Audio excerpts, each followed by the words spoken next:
Alrighty, it's the Icebreaker. Suffice to say, I'm not going to spend very long on this review.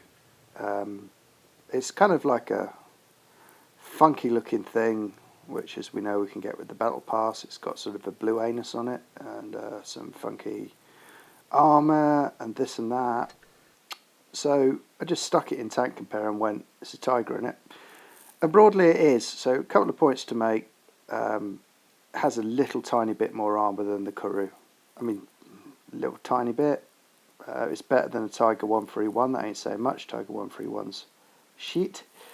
And it is, in my opinion, vastly inferior to an ARL 44. So if you're looking for strong tanks to platoon in Tier 6, platoon the ARL 44, end of. If you meet an ARL 44 platoon who know what they're doing in a Icebreaker platoon, skill being even, they'll take you to bits, literally.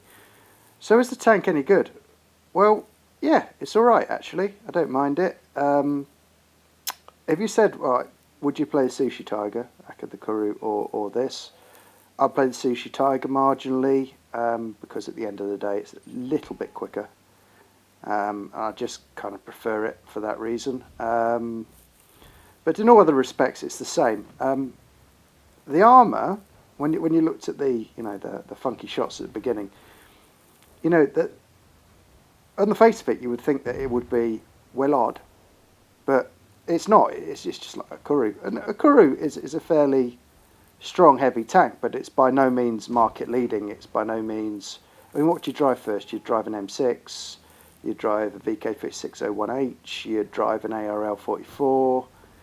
Yeah, any of those tanks would be higher in the pecking order than the Kuru, and then you'd probably play the Kuru, and then maybe this. Do you see what I mean?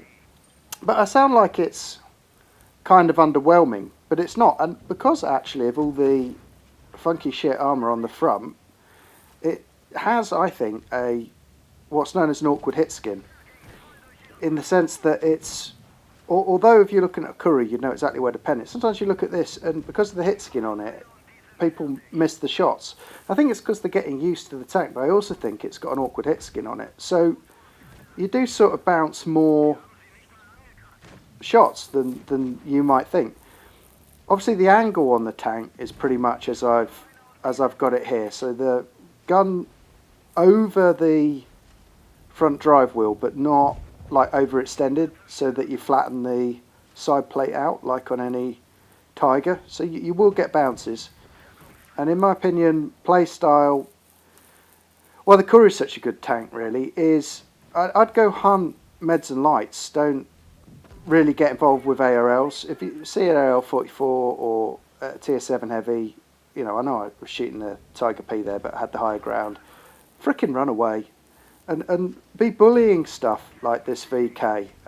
Be bullying stuff like Bulldogs. Stuff like that. Chaffies, stuff like that. You can eat them up, and if you're angling the tank properly, you will get an awful lot of bounces. You don't then struggle with penetration, because I don't think the pen's great on the tank. And I'm running it with a rammer, not calibrated shells, because I think that Tier 6 is just a frantic, stupid tier at the moment. So I'd rather have the DPM. In fact, in short, I'd rather have the DPM and go hunt meds and lights than do anything else in this tank.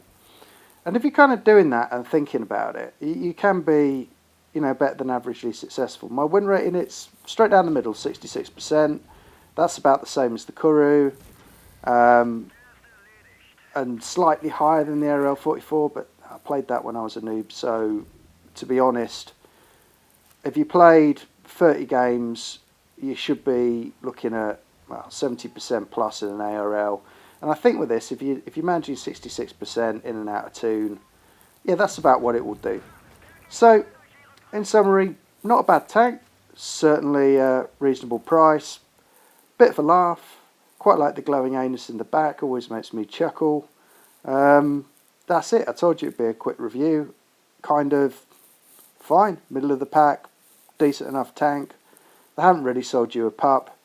But put it next to recent sort of event tanks, like the Agent, for example, and it's just a bit meh. It's fine. Anyway, I hope you enjoyed the review. See you. Bye.